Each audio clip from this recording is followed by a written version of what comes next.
There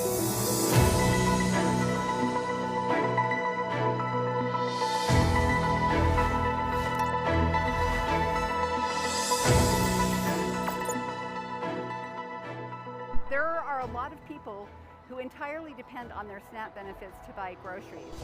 A disruption in SNAP benefits is creating panic, prompting urgent calls for family help as families struggle to fill their cupboards. America is the greatest country on the planet.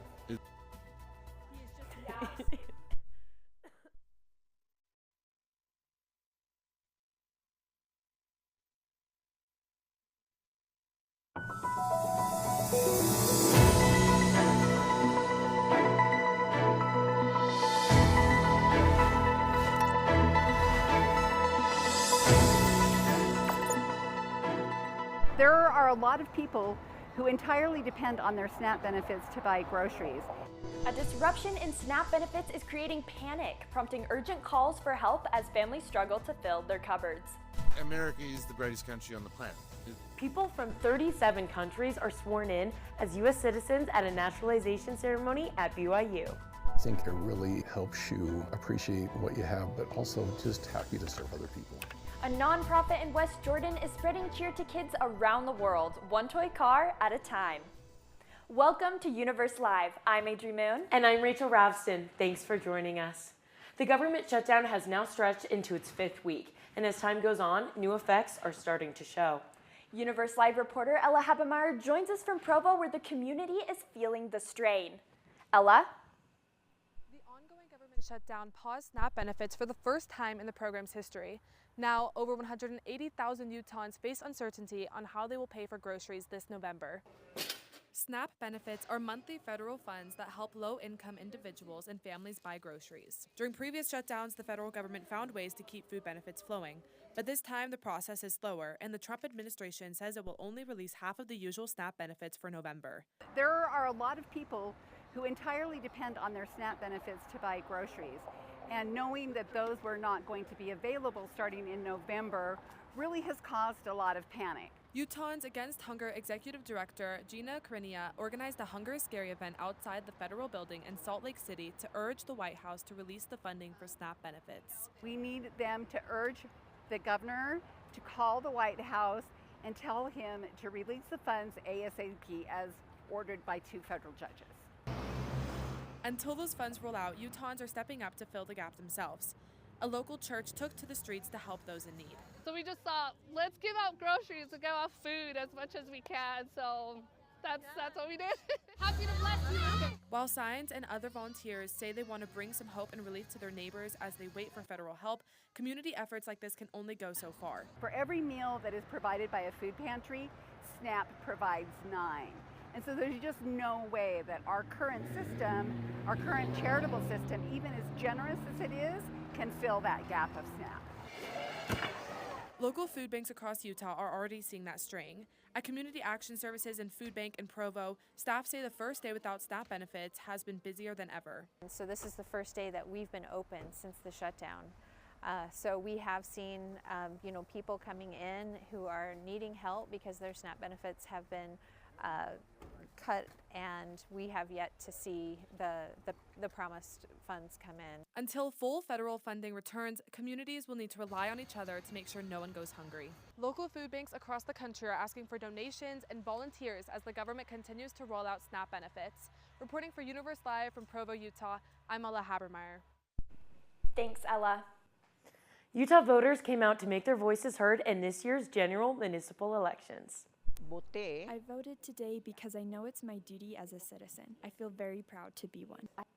Municipal elections are held every other year in Utah, and although they draw fewer voters to the polls than national elections, voters say they are just as important.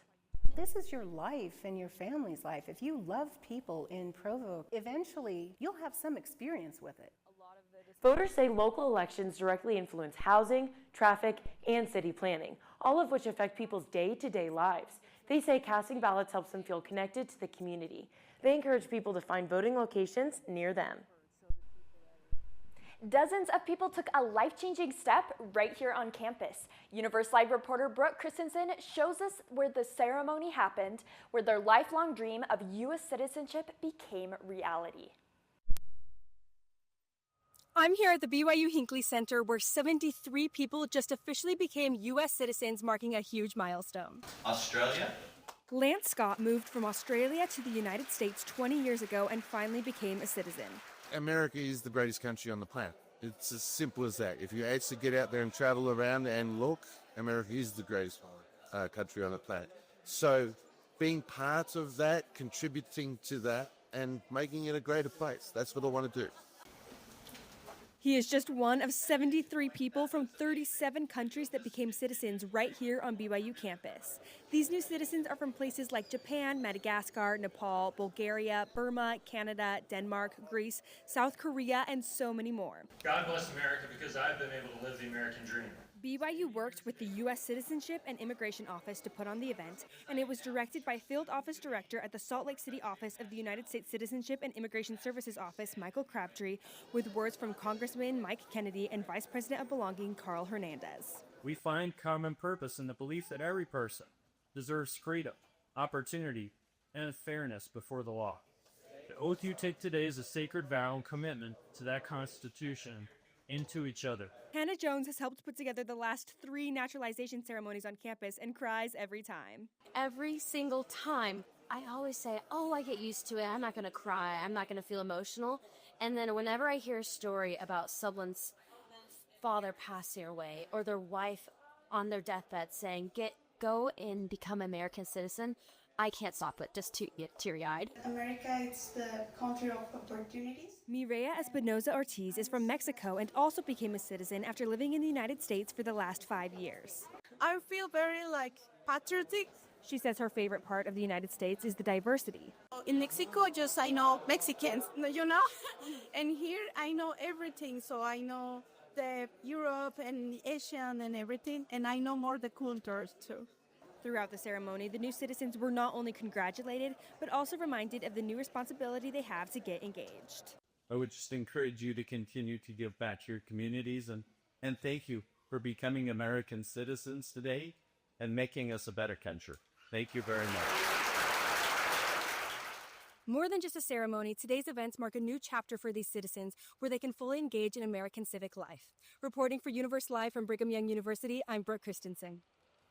The Provo Farmers Market wraps up its final weekend of the season at Pioneer Park. Every Saturday from June to October, the park transforms into a hub of scents, sounds, and flavors. People come to shop small, eat local, and connect face-to-face with vendors from across Utah County. October 25th marked the end of another successful season. This beloved Provo tradition will return next July. Until then, you can find the Provo Winter Market in the Provo Town Center Mall. Downtown Provo is known for its shops and restaurants, but it's the walls that really tell the city's story. The area is home to more than 30 murals that deck the walls of local shops and alleyways. Many of the murals are past projects from the Downtown Provo Monthly Mural Program. Over the years, these murals have shaped downtown into a space that feels fun, creative, and welcoming, something locals say makes Provo stand out. From local pride to cultural expression, each mural adds a piece to Provo's story, one wall at a time. When you think of fencing, you probably picture scenes from movies like Zorro, The Princess Bride, or Pirates of the Caribbean. Fencing generally includes swordsmen quick on their toes darting back and forth, but some fencers compete while sitting down. Utah local Garrett Schoonover discovered pair fencing after losing his leg in a motorcycle accident. Been an anchor point even in the times when I've been injured or haven't necessarily had the drive, or I've had other things going on in my life that are pulling on my bandwidth. Schoonover competed in the 2024 Paris Paralympics and is hoping to qualify for and be a threat at the LA Paralympics in 2028. An organization in West Jordan is making a big impact through a very small package. Universe Live reporter Annabelle Jones went to their workshop. So Annabelle, I hear you got to spend the afternoon playing with toys. That's right. 4 wheels, 2 little eyes, and a lot of helping hands are helping millions of children around the world here at Tiny Tim's Foundation for Kids. A few of Santa's elves are working their year-round magic here in West Jordan. Their specialty? A whole bunch of cars. I think this one's a fastback, and This one's a VW. Mike Larson first heard about Tiny Tims when he met the founder, Alton Thacker. He told me about how they make cars for kids all around the world and get them to a lot of kids that just don't have toys.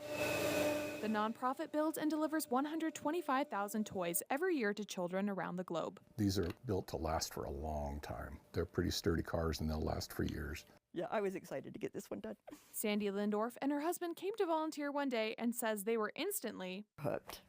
We were hooked. We have been here one day a week ever since. I tell everybody this is my happy place. As for the behind the scenes of the shop, there's quite a few steps it takes to make one little car. More than 20, Larson says. They've got to glue them together, plane them. Then somebody's got to trace it, and somebody's got to cut it. Somebody's got to sand it. Somebody's got to drill it. And then people will paint them, they'll paint little faces on them. They put wheels on them. These painted ones are done by a prison workers paint all these cars. He says there's a place for even the tiniest worker here at Tiny Tims. My little granddaughter Afton's 7 years old, and this is her favorite place to come. So whenever she is not in school, Papa has to bring her to Tiny Tims. And all the work is worth it when he thinks about the big smile a tiny car can bring to a child in need.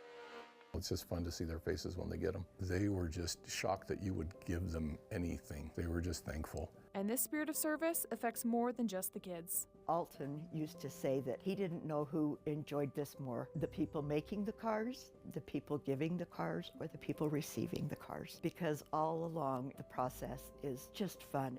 I think it really helps you appreciate what you have, but also just happy to serve other people.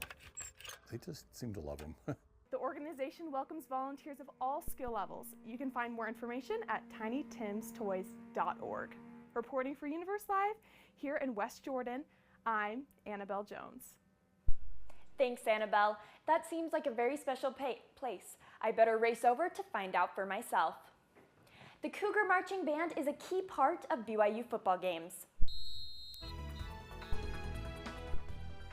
From the stands, the routines look effortless. We'll show you what it takes for them to stay on beat. The university system that we have is having major impacts all over the world. President Reese opens a 50-year-old time capsule on BYU campus. Find out what's inside. BYU students ring in the new school year with a unique tradition. We'll slide you into the action. See on page 4 that the projections need to be earthquake next Thursday. Seriously? Thursday? Can't do that. This is really inconvenient. I have yoga that day. I have no time for this. So. I can't do Thursday, but I can do Friday. Disasters don't plan ahead. You can. Talk to your loved ones about how you're going to be ready in an emergency. Don't wait. Communicate. Sometimes the things we do or say can make others feel hurt, excluded, or isolated. Everything you say and do creates an impact. How am I supposed to save the whole world? You can't think about saving the world. You have to think about saving one person. Because of you, someone's entire life can change. You don't have to be a superhero to have a positive impact. Friends? Friends.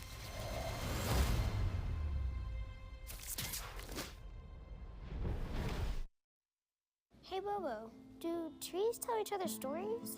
I'm sorry, I'm afraid I don't know that. Hey, why don't we go find out? Listen. Can birds draw pictures? I don't have an answer for that. Dad, do stars visit their friends? Look!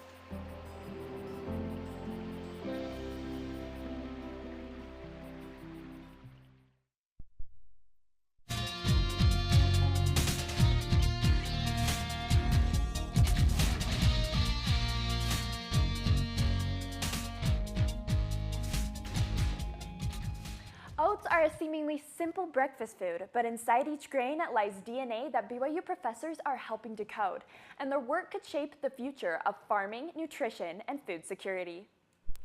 New global genomic study, co-led by researchers at BYU, is giving scientists their clearest picture ever of the oat genome. The project brought together teams across North America and Europe to build the first detailed map of one of the world's most complex crops. This study will help us to be able to understand how better to do breeding when we find a chromosomal rearrangement. Breeding new oat varieties is difficult, but researchers say this new map will help breeders avoid problem areas and select traits that boost yields, improve disease resistance, and make oats more drought tolerant. A BYU student makes history on an international level.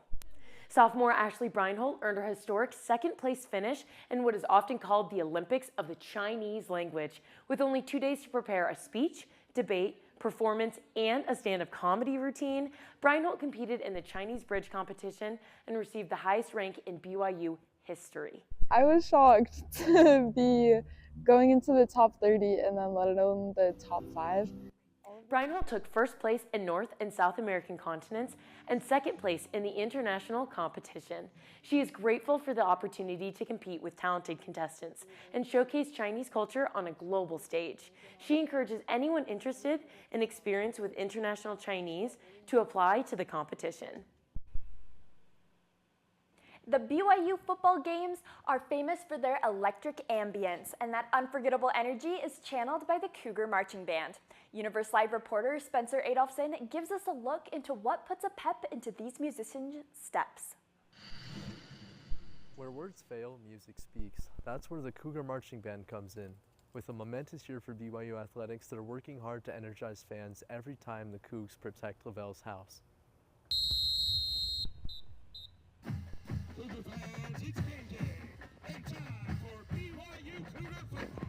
Marching band members put in the work to prep for the season, with about a month to practice their music before shipping off to band camp in August.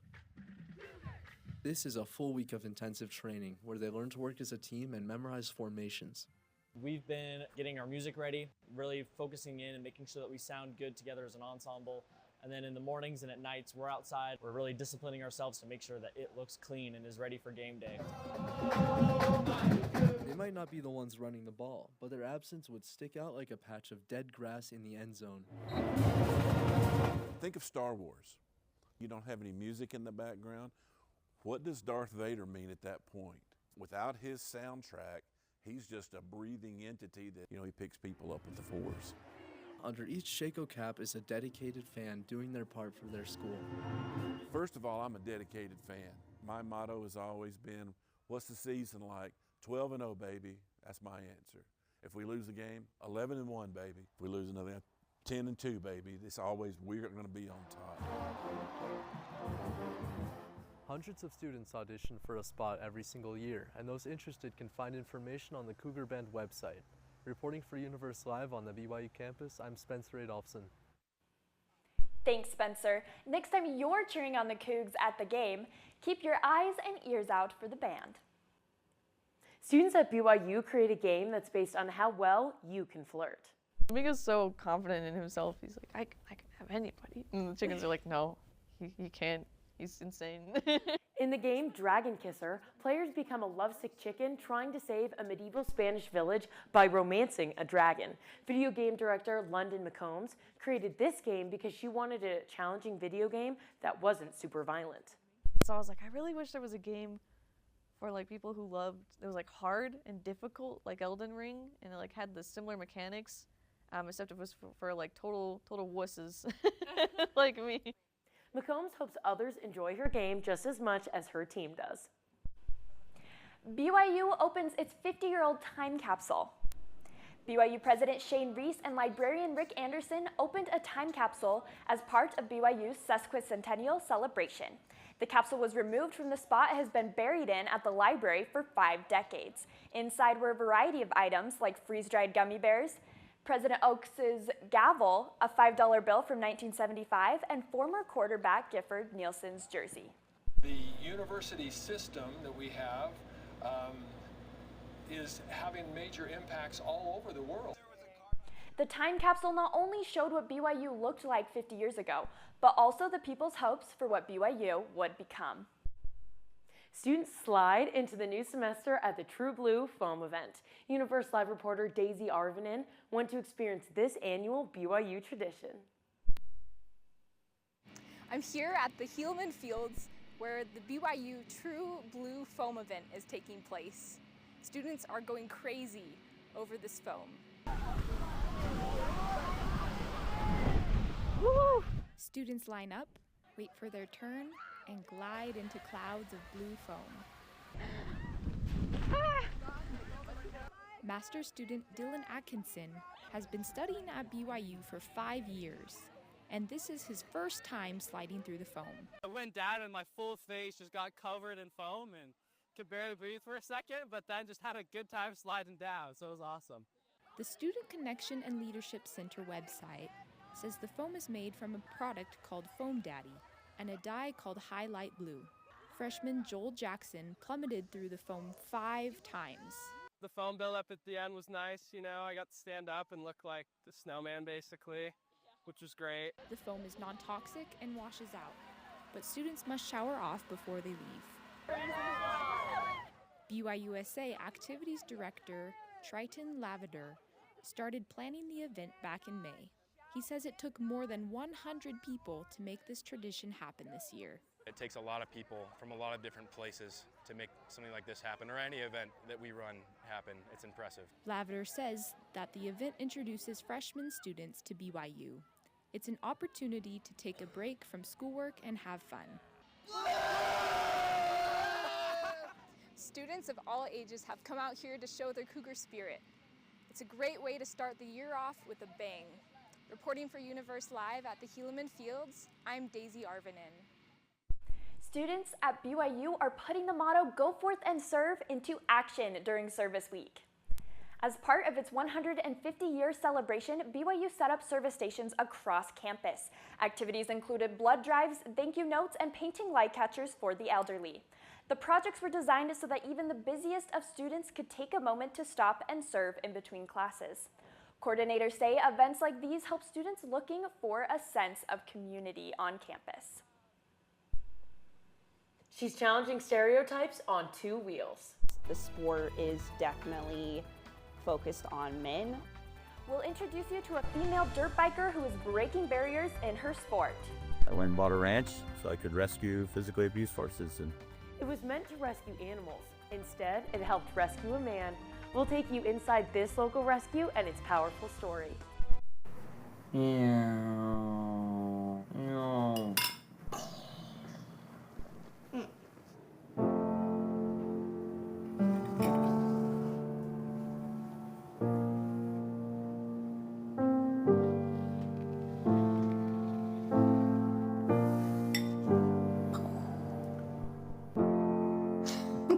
Visit aarp.org/caregiving for information on how to provide even better care for the person who wants to care of you.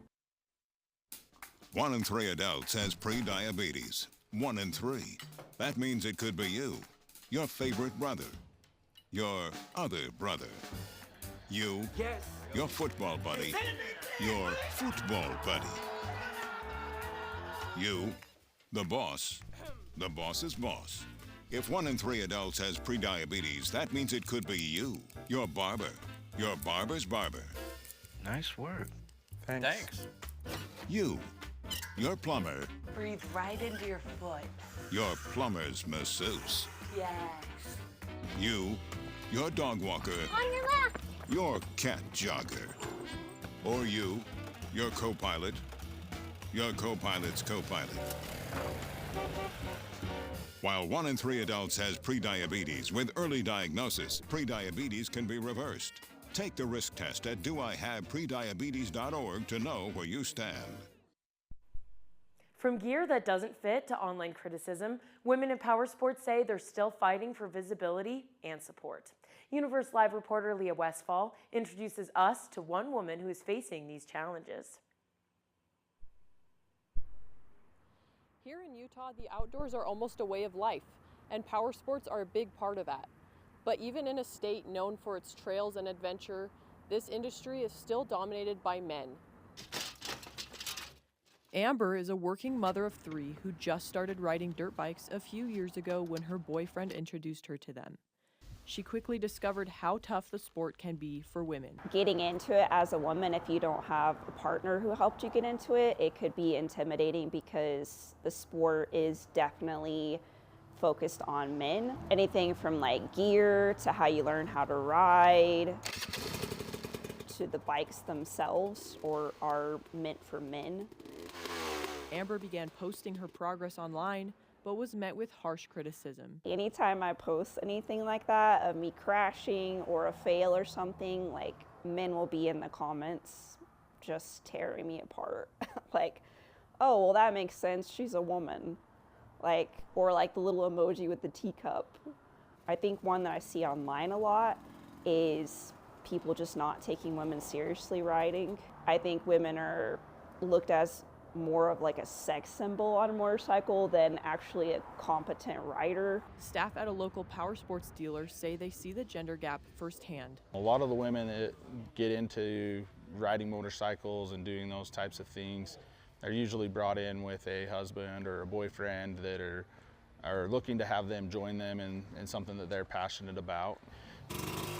Despite the challenges, Amber says the sport has done a lot for her. Dirt bikes will humble you and show you your biggest vulnerabilities. I think it's taught me to have a lot more grit, a lot more courage. I like facing myself and facing my fears. Reporting for Universe Live in Provo, I'm Leah Westfall.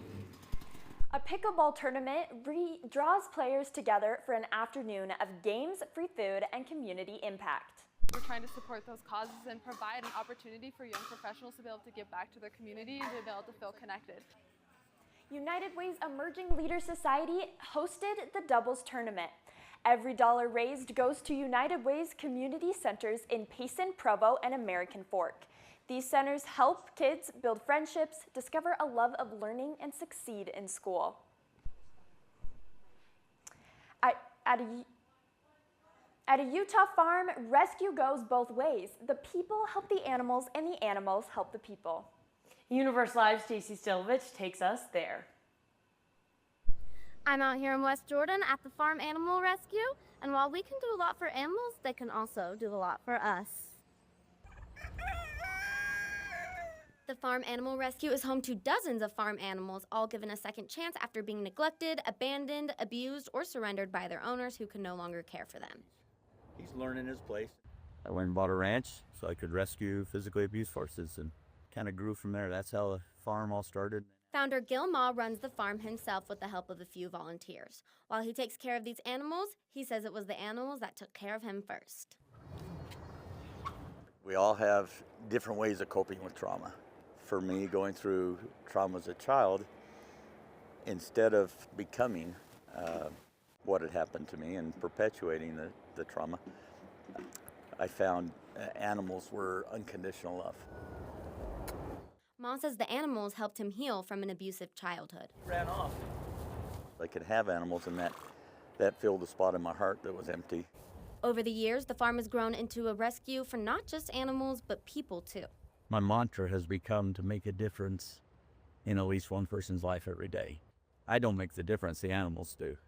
So I'll rescue the animals, and they rescue the people. Ma shares not only his animals, but his story too, hoping others can find comfort and know they're not alone. We all go through tough times. Not one of us gets out of life without some trauma. People need to know that it's okay, though. There's hope, there's healing, there's love. I don't plan on retiring. This is what I want to do till, die with my boots up. Reporting for Universe Live in West Jordan with my new best friend, I'm JC Stilovich. Thanks, JC. The farm hopes to relocate in the future to allow more people to come and experience the healing power of animals. We'll be right back.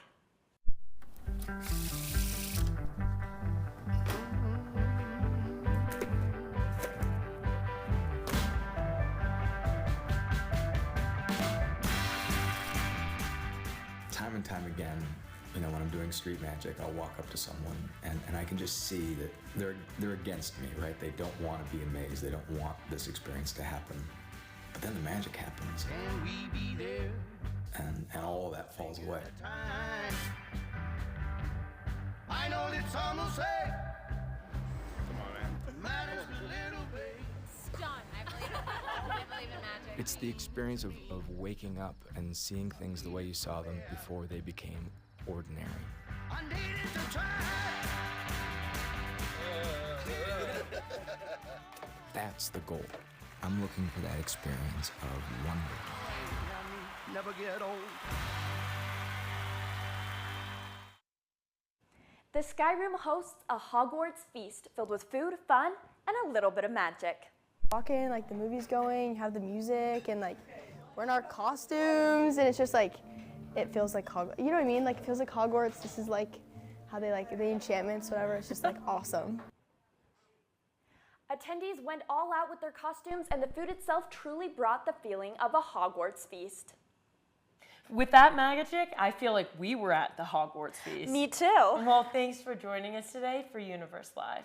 For more information on our stories or to share them with your friends, check out our website at universe.byu.edu. Have a great day.